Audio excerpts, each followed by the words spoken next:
जय श्री हरि। हरि ओम हरि ओम हरि ओम।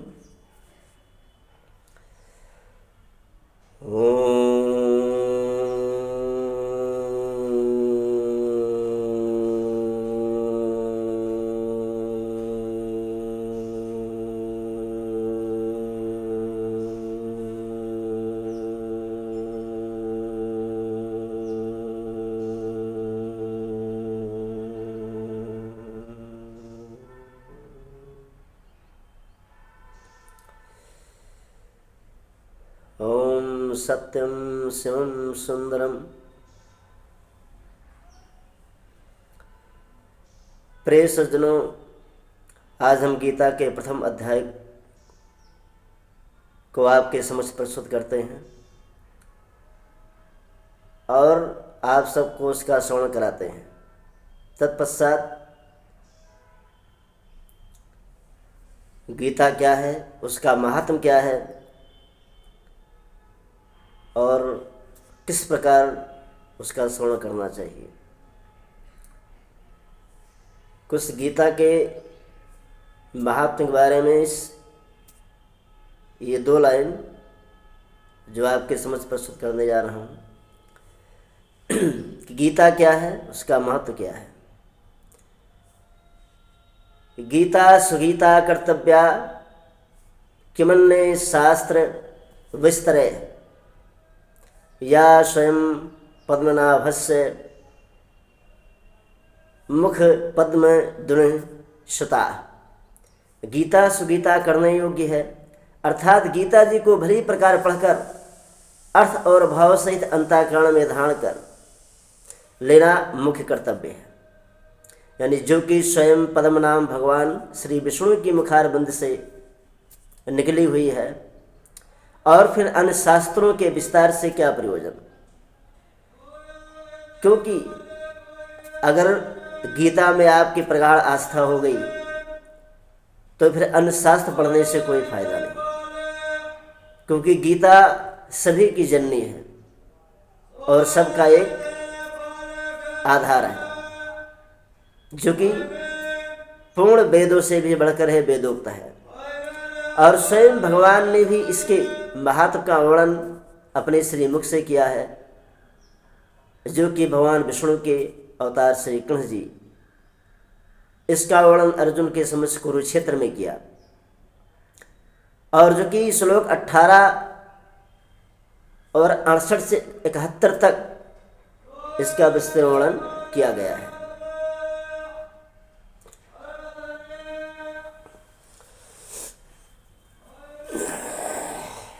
किया गया है।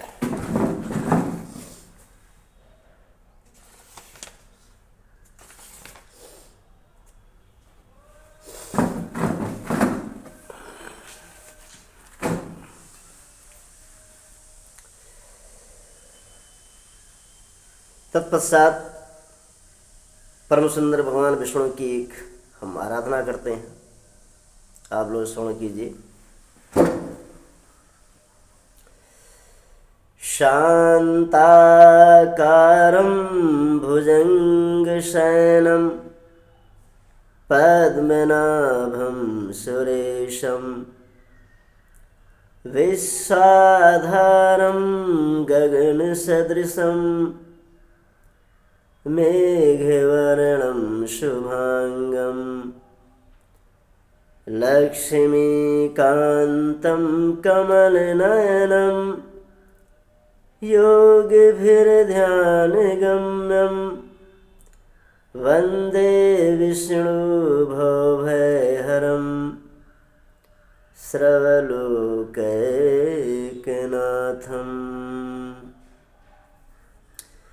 यं ब्रह्मा वरुणेन्द्रमरुतः स्तुतन्न दिव्यैस्तवैः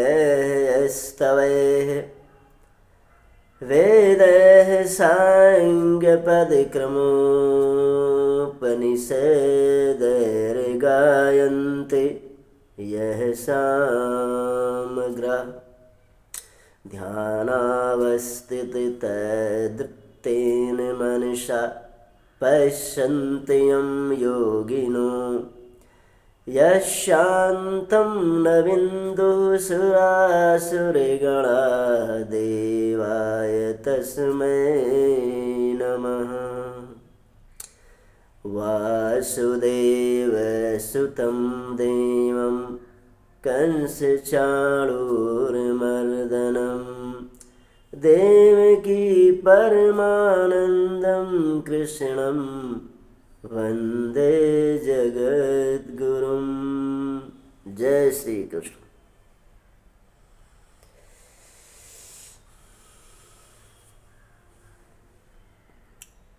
तदुपरांत अब आपकी समस्त गीता के प्रथम अध्याय के बारे में बताने जा रहा हूँ। उसके बारे में आप लोग श्रवण कीजिए और इसके महत्व को समझने की कोशिश करें, जो कि स्वयं आप इसके अधीन हो जाएं, जिससे आपके मन और अंतरात्मा पूर्ण रूपेण पवित्र हो जाए। जय श्री कृष्ण।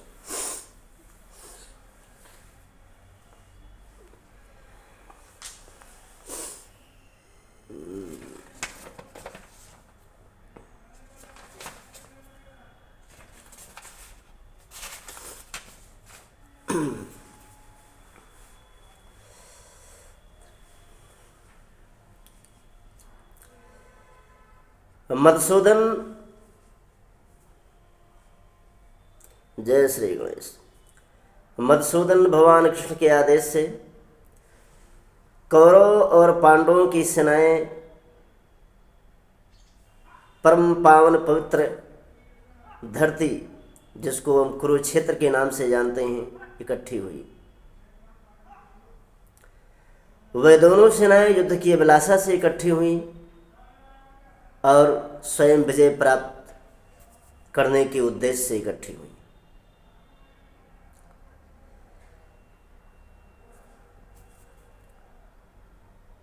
तदुपरांत कुछ समय पश्चात जब दोनों सेनाएं आमने सामने आ गईं, तब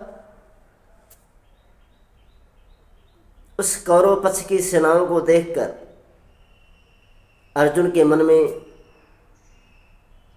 कुछ जिज्ञासा उत्पन्न हुई और वो भगवान कृष्ण से कहते हैं कि हम कौरव पक्ष में उपस्थित कुछ महानुभाव और योद्धाओं को अपने नेत्रों से देखना चाहता हूँ और आप मुझे मेरे रथ को वहाँ मध्य में ले जाइए और मैं युद्ध करने से पहले मैं उनको अपने पूर्ण नेत्रों से भरकर देख लूँ।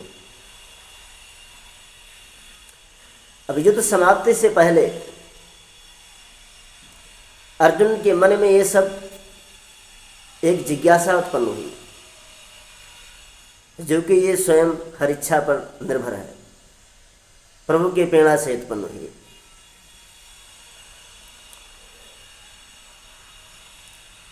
और जब दोनों सेनाएं युद्ध के लिए तत्पर हुई तो उससे पहले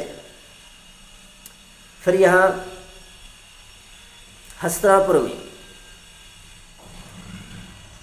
जो राजा धृतराष्ट्र, उनको वेद व्यास के द्वारा दिव्य दृष्टि प्राप्त हुई थी कि अगर आपके पास नेत्र नहीं है तो ये पूरी महाभारत का वर्णन आप संजय के मुखारबिंद से सुनेंगे और संजय आपको श्रवण कराएंगे। वेद व्यास ने संजय जी को दिव्य दृष्टि प्रदान की, इसलिए कि महाभारत के एक एक बिंदु को वो धृतराष्ट्र को सुना सकें और धृतराष्ट्र भी उसका श्रवण करें कि हमने क्या अच्छा किया और क्या बुरा किया पांडवों के प्रति। इससे उनको पूर्ण रूप से आभास हो। जब दोनों सेनाएं आपस में इकट्ठे होती हैं तो उस समय धृतराष्ट्र संजय से पूछते हैं कि संजय, कुरुक्षेत्र में इस समय क्या हो रहा है, कृपया इसका विवरण मुझे बताएं। संजय धृतराष्ट्र से बताते हैं कि राजन, धर्म क्षेत्रे कुरुक्षेत्रे संवेता युत्सवा मामका पांडवाश्चैव किम कुर्वन्त संजय। धृतराष्ट्र बोले कि हे संजय, धर्म भूमि कुरुक्षेत्र में एकत्रित युद्ध की इच्छा वाले मेरे और पांडु के पुत्रों ने क्या किया। संजय आवाज उसके बाद में संजय बताते हैं, दृष्टा तो पांडवानीकम द्रोणम दुर्योधनस्तदा आचार्यमुपसंगस्य राजा वचनम ब्रवीत। संजय बोले कि उस समय राजा दुर्योधन ने व्यूह रचना युक्त पांडवों की सेना को देखकर और द्रोणाचार्य के पास जाकर यह वचन कहा, पश्यताम पांडपुत्राणा माचार्य महति चमु व्यवहाम द्रुपदपुत्रेण तो शिष्येण धीमता। हे आचार्य, आपके विद्वान शिष्य द्रुपद पुत्र धृष्टद्युम्न व्यूहाकार खड़ी की हुई पांडपुत्रों की इस बड़ी सेना को देखिए।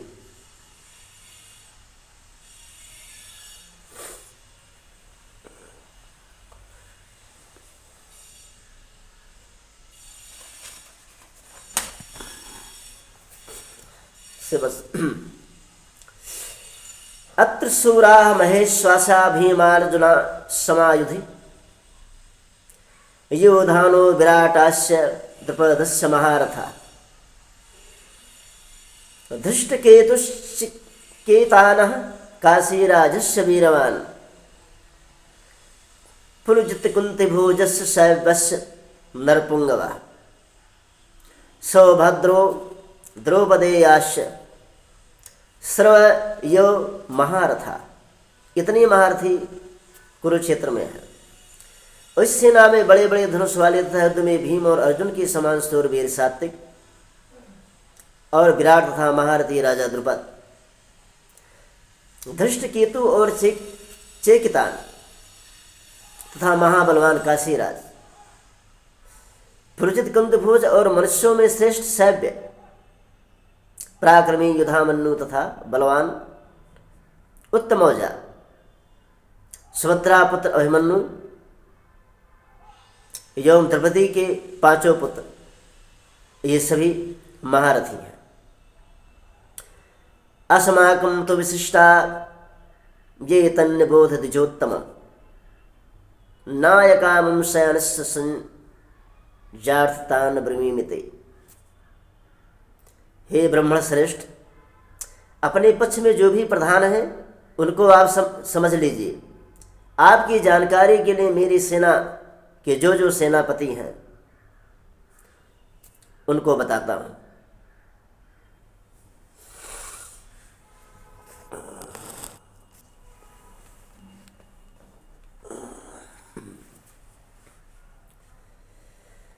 भवान भीमस्य कर्णस्य कुपस्य समितिञ्जयः अश्वत्थामा विकर्णस्य सौमदत्तस्थैव च।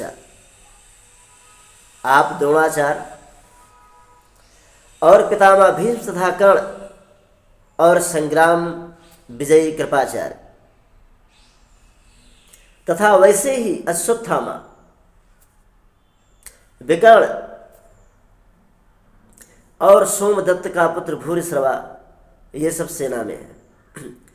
अन्ये च बहवः शूराः मदर्थे तक्त जीविताः नाना शस्त्र प्रहराः सर्वे युद्ध विशारदा। और भी मेरे लिए जीवन की आशा त्याग देने वाले बहुत से शूरवीर अनेक प्रकार के शास्त्रों से सुसज्जित और सबके सब युद्ध में चतुर हैं। अपर्याप्तं ततस्माकं बलं भीष्माभिरक्षितं पर्याप्तं तदिमे तेषां भीमाभिरक्षितम्। कहने का मतलब कि भीष्म पितामह द्वारा रक्षित हमारी यह सेना सब प्रकार से सुरक्षित है और पांडवों की तरफ से भीम द्वारा रक्षित इन लोगों की ये सेना जीतने में सुगम है।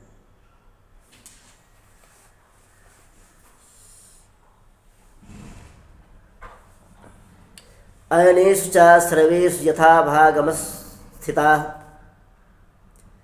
भीष्म भवन्तः सर्वैव हि। इसलिए सब मोर्चों पर अपनी अपनी जगह स्थिर रहते हुए आप लोग सभी निसंत भीष्म पितामह की ही सब ओर से रक्षा करें। तस्य संजनयन् हर्षकुरु वृद्धः पितामहः सिंहनादं वनिद्धोश्च शंखं दधमो प्रतापवान्।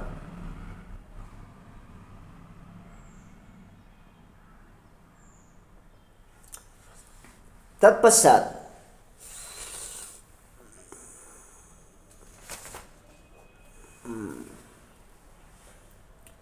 कौरवों में वृद्ध बड़े प्रतापी पितामह भीष्म ने उन दुर्योधन के हृदय में हर्ष उत्पन्न करते हुए उच्च स्वर से सिंह की दहाड़ के समान गरज कर शंख बजाया। ततः शंखाश्च भैरश्च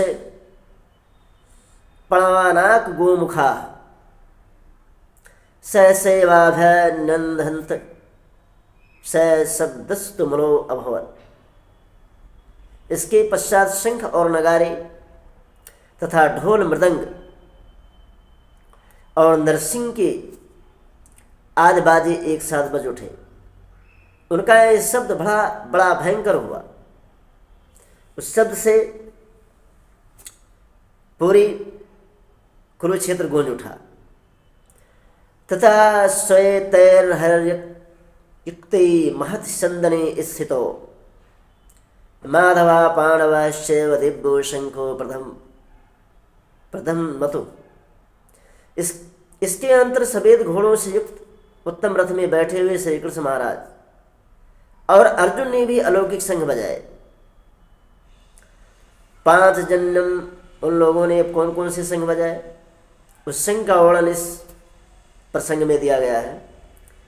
5 जन्म हृषिकेशो देवदत्तम धनंजया पौंड्रस्य दधमो महाशंकम भीमक्रमावृकोदरा। श्री कृष्ण महाराज ने 5 जन नामक शंख बजाया, अर्जुन ने देवदत्त नामक शंख बजाया और भयानक क्रम वाले भीम ने पौंड नामक शंख बजाया। अनंत विजयम राजा कुंती पुत्रो युधिष्ठिरा नकुलः सहदेवस्य सुघोष मणिपुष्पको। कुंती पुत्र राजा युधिष्ठिर ने अनंत विजय नामक और नकुल तथा सहदेव सुघोष और मणिपुष्पक नामक शंख बजाए। यानी नकुल ने सुघोष नामक शंख बजाया और सहदेव ने मणिपुष्पक नामक शंख बजाया। तदुपरांत काश्यास परमेश्वासा शिखंडी सा महारथा धृष्टधूम्नो विराटस्य सात्यकिश्चा पराजिता द्रवदो द्रौपदे याश्च श्रवसा पृथ्वीपते सौभद्रस्य महाबाहो शंखान् दध्मो पृथक पृथक। श्रेष्ठ धनुष वाले काशीराज और महारथी शिखंडी एवं धृष्टधूम्न तथा राजा विराट और अजय सात्विक, राजा द्रुपद और द्रुपदी के 5 पुत्र और बड़ी भुजा वाले सुभद्रा पुत्र अभिमन्यु, ये सब और से अलग अलग शंखनाद की संजय धृतराष्ट्र को बताते हैं। नघोषो धार्तराष्ट्राणाम हृदयान बधारयत नवस्य पृथ्वीं च तुमलो वरुणादयन। और उस भयानक शब्द से आकाश और पृथ्वी को भी गुंजाते हुए धृतराष्ट्र की अर्थात आपके पक्ष वालों के हृदय विदीर्ण कर दिए। यानी उन लोगों ने इसे भयंकर शंख बजाया कि संजय धृतराष्ट्र को बताते हैं कि आपके पक्ष वाले उस शंख की ध्वनि से को सुने और ऐसा लगा कि उनका हृदय विदीर्ण हो गया।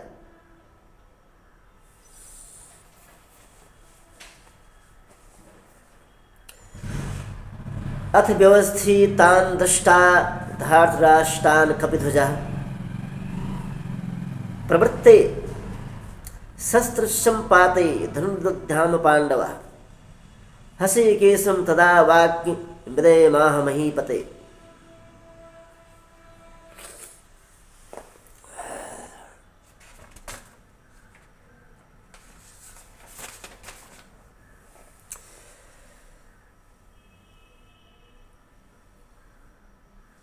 संजय धृतराष्ट्र कहते हैं कि सेनयोर भयोर मध्य रथम अस्थापत्य मेच्युत। तदुपरांत हे राजन, इसकी बात कपिध्वज अर्जुन ने मोर्चा बांधकर और डटे हुए धृतराष्ट्र संबंधियों को देखकर उस शस्त्र चलाने की तैयारी के समय धनुष उठाकर हृषिकेश श्री कृष्ण महाराज से ये वचन कहा कि हे अच्युत, मेरी रथ को दोनों सेनाओं के मध्य में ले जाकर खड़ा कर दीजिए। यावदेतान् ऋष्येऽहं युद्धकामान् अवस्थितान् कैर्मया सह योद्धव्यमस्मिन् रणसमुद्यते। कैर्मया सह योद्धव्यमस्मिन् रणसमुद्यमे। कहने का मतलब, और जब तक कि मैं अर्जुन भगवान श्री कृष्ण अच्युत, जो कि उनका दूसरा नाम है, उनसे कह रहे हैं कि और जब तक कि मैं युद्ध क्षेत्र में डटे हुए युद्ध की अभिलाषी इन विपक्षी योद्धाओं को भली प्रकार देख न लूं, तो इस युद्ध रूप व्यापार में मुझे किन किन के हाथ युद्ध करना है और किन के साथ नहीं। अगर ये सब मैं पूर्ण रूप से विचार ना कर लूं, तब तक मेरे रथ को मध्य में आप खड़ा कीजिएगा। योत्समान् ननिवेक्षेऽहं या तत्र समागताः धार्तराष्ट्रस्य दुर्बुद्धेर्युद्धे प्रिये चिकीर्षवः। दुर्बुद्धि दुर्योधन का युद्ध में हित चाहने वाले और जो ये राजा लोग इस सेना में आए हुए हैं, इन युद्ध करने वालों को मैं भली भांति देख लूं। संजय वाच। तदुपरांत संजय कहते हैं कि जो मुक्तो हृषिकेशो गुडाकेशेन भारत सेनयोर भयोर मध्य स्थापित्वार्थोत्तम। इस प्रकार से भीष्म द्रोण प्रमुखतः सर्वेषां चामहीक्षताम् उवाच पार्थ पश्येत्तान् समवेतान् कुरुनीति। संजय बोले, हे धृतराष्ट्र, अर्जुन द्वारा इस प्रकार कही हुई महाराज श्री कृष्णचंद्र ने दोनों सेनाओं के मध्य में जाकर के आपने रथ को खड़ा कर दिया।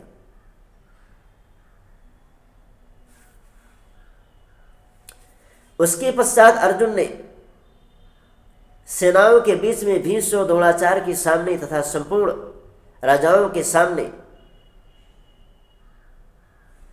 उस उत्तम रथ को खड़ा किया कि इस प्रकार की पार्थ युद्ध के लिए जुटे और कौरवों को देखें। अब इसमें भी एक भगवान कृष्ण के द्वारा एक रहस्यमयी ढंग से वर्णन किया गया है कि सेनाओं के बीच में रथ इकट्ठा करने का मतलब ये है कि वो चाहते थे कि अर्जुन के मन में मोह उत्पन्न हो, और जब मोह उत्पन्न होगा तो अर्जुन युद्ध करने से इनकार करेंगे, और जब ये युद्ध करने से इनकार करेंगे तब हम इनको गीता के पाठ का, यानी गीता के पाठ के रहस्य को बताते हुए अपनी मुखार बुंद से उसको प्रकट करूँगा और इनको उसके माध्यम से युद्ध के लिए तैयार करूँगा। अच्छा, इसके पीछे उनका भी एक प्रयोजन था कि गीता का उपदेश देना, क्योंकि रण क्षेत्र में वो गीता का उपदेश देना चाहते थे। तो इसीलिए वह अपने इस कलाओं के द्वारा कि मध्य में रथ को रोककर और कौरवों के सभी उनके परिवार से संबंधित लोगों को दिखाना और उनसे अवगत कराना और उनके मन में मोह उत्पन्न करना। तत्रापश्यतान् पार्थः पितृनथ पितामहान् आचार्यान् मातुलान् भ्रातृपुत्रान् पौत्रान् सखीस्तथा ससुरान् सुहृदश्चैव सेनयोर्भयोरपि। अर्जुन कौरवों के पक्ष की सेना में किन किन को देखते हैं, तो इसके बाद प्रथापत अर्जुन ने इन दोनों ही सेनाओं में स्थित ताऊ,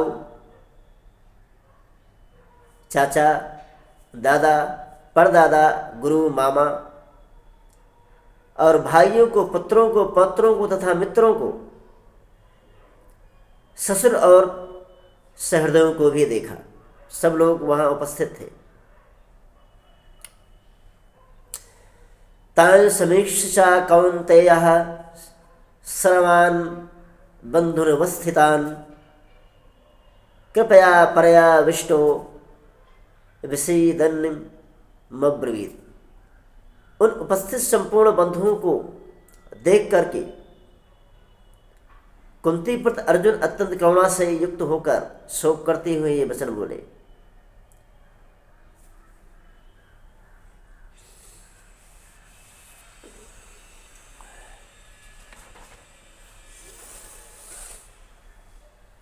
अर्जुनवाच, अर्जुन ने कहा, दृष्टेन्मम सुजनम कृष्णे युत्सं समुपस्थितम् सीदन्तं गात्राणि मुखं च परिशुष्यत् वेपथुश्च शरीरे मे रोमहर्षस्य जायते। अर्जुन बोले कि हे कृष्ण, युद्ध क्षेत्र में डटे हुए और युद्ध की अभिलाषी इन स्वजनों को, समुदाय को देखकर मेरे अंग शिथिल हो रहे हैं और मुख सूखा जा रहा है तथा मेरे शरीर में कंप एवं रोमांच हो रहा है। अब जो भगवान कृष्ण की जो इच्छा थी अब वह पूर्ण होने लगी, उनकी लीला काम करने लगी। गांडीवं संशते हस्तात्चेव परिद्रहाते न च शक्नुं व्यवस्थातुं भ्रमते च मे मनः।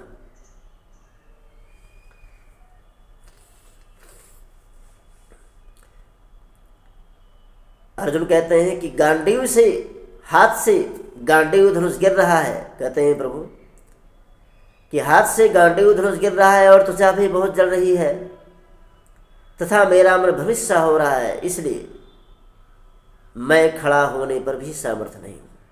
उनको इतना, कौरव पक्ष के लोगों को देखकर उनके मन में इतना मोह उत्पन्न हो गया कि धीरे धीरे उनकी युद्ध की इच्छा खत्म होती जा रही है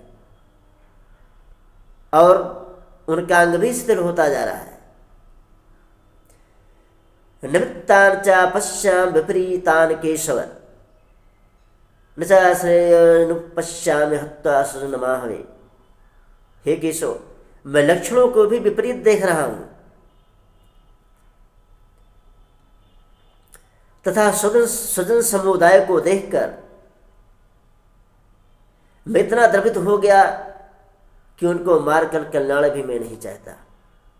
यानी उनको मारकर मुझे क्या कल्याण मिलेगा, मैं ये भी नहीं चाहता। न कांक्षये विजयम विजयम कृष्णे न च राज्यम सुखानि च। बहुत दीन भाव से पार्थ केशव से कहते हैं कि ना कांक्षे भजयम कृष्ण न चा राज्यम सुखानि चा किम नो राज्येन गोविंद किम भोगैर जीवितेन वा। हे कृष्ण, मैं न तो विजय चाहता हूं और न राज्य तथा न सुखों को ही। हे गोविंद, हमें ऐसे राज से क्या प्रयोजन है, ऐसे राज से हमें क्या लाभ है कि ऐसे भोगों को भोग कर जीवन में क्या लाभ, मुझे ऐसे राज से क्या प्रयोजन जो दूसरों को मारकर और रथ से सने हुए राज्य को भोगे, उसका कोई प्रयोजन नहीं है। ये सामर्थ्ये कांक्षतम नो राज्यम भोगा सुखानि च तमे अवस्थिता युद्धे प्राणा त्यक्त्वा धनानि च। हमें जिनके लिए राज्य भोग और सुखादि अभिष्ट हैं, वही इस सब धन और जीवन की आशा को त्याग कर युद्ध में खड़े हुए हैं। कौन कौन से हैं युद्ध में? अभी अर्जुन मधुसूदन भगवान के समक्ष वर्णन करते हैं। आचार्यः पितरः पुत्राः तथैव च पितामहः मातुलः ससुराः पौत्राः शालाः संबंधिनस्तथा। गुरुजन, ताऊ, चाचे, लड़की और उसी प्रकार दादे, मामा, ससुर, पुत्र, साली तथा और भी संबंधी लोग इस यहाँ पर खड़े हुए हैं हमारे समक्ष।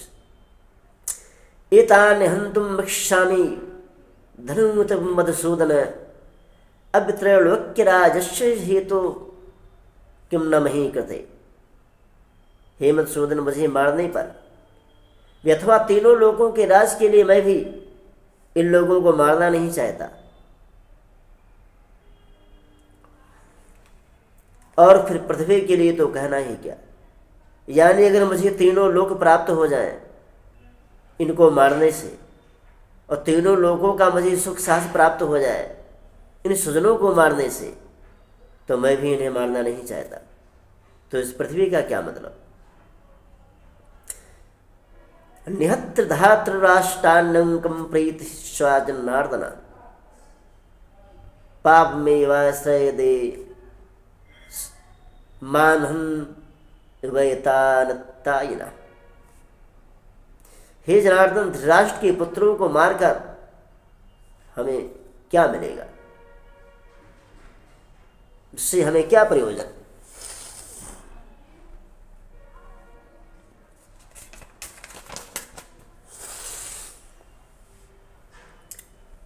अर्थात उनको मारकर हमें कोई प्रसन्नता भी नहीं होगी, और इन आतताइयों को मारकर तो हमें पाप ही लगेगा। तस्मान् नरहा वयं हन्तुं धार्तराष्ट्रान् स्वबान्धवान् स्वजनं हि कथं हत्वा सुखिनः श्याम माधव। इस प्रकार से अतएव हे माधव, अपने ही बांधव धृतराष्ट्र के पुत्रों को मारने के लिए हम योग्य नहीं हैं, क्योंकि अपने ही कुटुंबों को मारकर हमें ये सुख कैसे प्राप्त हो सकता है। यद्यप्यते नपश्चिंत लोभोपहस्तचेतसा कुलक्षय कृतं दोषं मित्रद्रोहे चापातकम् कथं न गे यमस्य माभि पापादस्य मान्यवर्त मम कुलक्षय कृतं दोषं प्रपश्यति जनार्दन। कुलक्षय कृतं दोषं प्रापश्यद्भिः जनार्दन।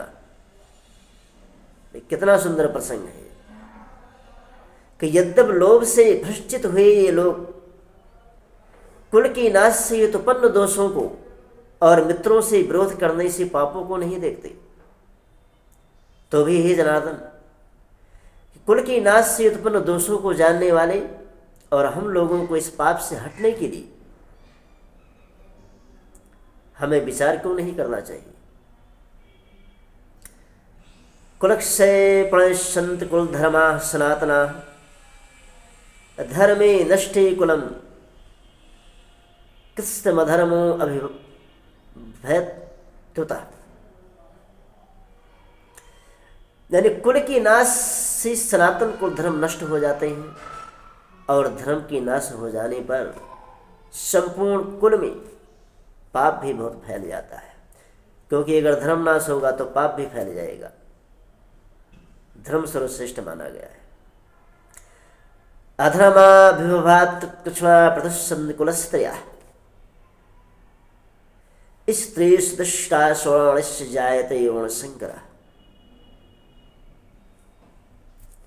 आज कलिकाल में जो धर्म का भाग काफी मात्रा में फैला हुआ है, धर्म नाम मात्र का है, और यह प्रसंग उन लोगों को चेतने के लिए बताया गया है कि सब लोग इस पर पूर्ण ध्यान देकर इसी का अनुसरण करें।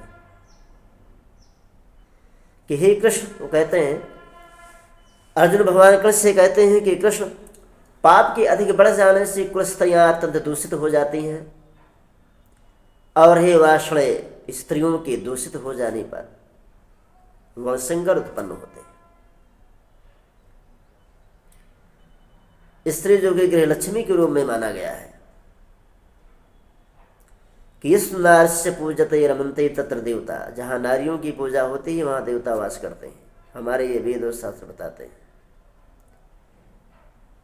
और पार ब्रह्म से भी स्त्रियों का जो महत्व है वो भी बढ़कर है। देवता से भी देवी का नाम प्रथम अग्रगण रहे, वो भी आगे है।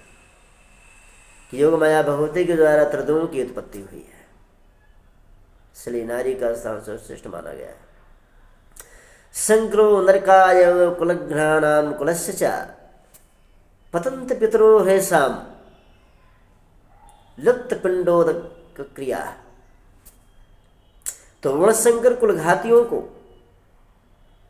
और कुल को नरक में ले जाने के लिए ही होता है।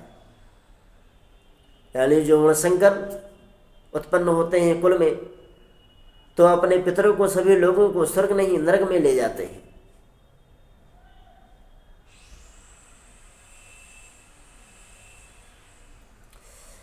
लुप्त हुई पिंड और जल की क्रिया वाले अर्थात सादर और तर्पण से वांछित तन के पितर लोग भी अधोगति को प्राप्त होते हैं। दोषरे ते कुलघ्नानाम संकर कारकय उत्सादन्ते जाति धर्मा कुल धर्मा से शाश्वता। इन्होंने शंकर दोषों से कुलघातियों के सनातन कुल धर्म और जात धर्म सब नष्ट हो जाते हैं।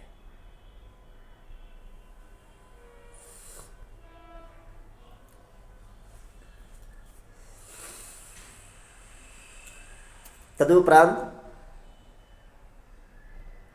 उत्सन्न कुल धर्माणाम मनुष्याणाम जनार्दन नरके अनेतम वासो भवति इत्यनुसृष्व।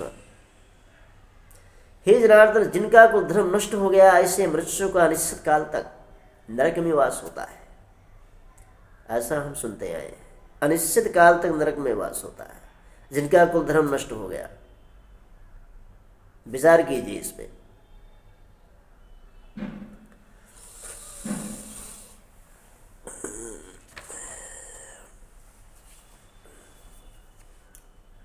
तदुपरांत अहोबत महत्पापम कर्तु व्यवस्था वयम यद्राजन सुखलोभेन हंतुम सुदन मुद्दता। हाँ, शोक हम लोग बुद्धिमान होकर भी महान पाप करने को तैयार हो गए हैं। हम लोग बुद्धिमान भी हैं, फिर भी इतने महान पाप करने को तैयार हो गए, क्योंकि मन बहुत चंचल होता है और ये हमेशा व्यक्ति को बुरे रास्ते की ओर ले जाता है। और इससे व्यक्ति के आँख में अंधकार की पट्टी बंध जाती है और व्रत करने के लिए तत्पर हो जाता है, वही करता है, बाद में बैठकर पछताता है, सोचता है।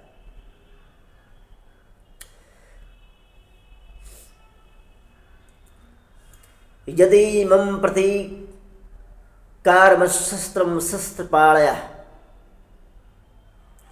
यदि माम प्रतीकारमशस्त्रम शस्त्रपाणयः यथार्थे राष्ट्रारणे हन्स्तन्मे क्षेमत्रम भवेत्। यदि मुझ शास्त्र रहित एवं सामना न करने वालों की शस्त्र हाथ में लिए हुए धृतराष्ट्र के पुत्र रण में मार डाले तो मरना भी मेरे लिए अधिक कल्याणकारक होगा। देखिए कि इस अर्जुन का मन युद्ध से पूर्ण रूप से विरक्त हो गया और ऐसे दीन वचन में मधुसूदन के समक्ष बोल रहे हैं कि अगर ये सब कौरवों के पक्ष लोग अस्त्र शस्त्र लेकर के मुझे मारने के लिए आ जाए तो भी मैं उन पर अस्त्र नहीं चलाऊंगा, शस्त्र नहीं चलाऊंगा और मैं मरने के लिए तैयार हो जाऊंगा। और अगर मुझे मार देते हैं तो उसके लिए मुझे खुशी होगी, पर मैं उन्हें नहीं मारूंगा। संजय उवाच एवमुक्त्वार्जुनः संख्ये रथोपस्थ उपाविशत् विसृज्य शस्त्रं चापं शोकशं विग्रहमानसः। संजय बोले धृतराष्ट्र से कि रणभूमि में शोक से उद्विग्न मन वाले अर्जुन इस प्रकार कहकर बाण सहित धनुष को त्याग कर रथ के पिछले भाग में जाकर बैठ गए, यानी वो हताश हो गए और उन्होंने युद्ध करने से पूर्ण मना कर दिया।